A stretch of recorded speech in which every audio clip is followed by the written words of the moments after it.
Yan, si Milo. Nilalayuan nila Mining kasi kinakanti niya. Kaya tingnan mo, siya na lang dito sa loob.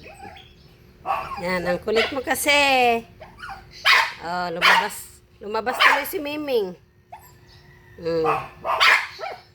Yan, yan. Sige, papasukin mo si Miming, dali. Papasukin mo siya. Papasukin mo si Miming. Papasukin mo. Papasukin mo si Miming.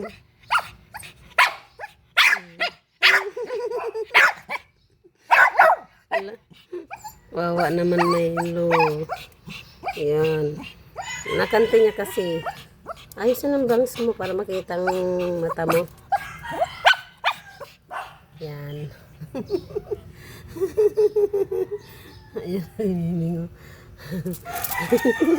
Nakante talaga niya. Ah. Umakit.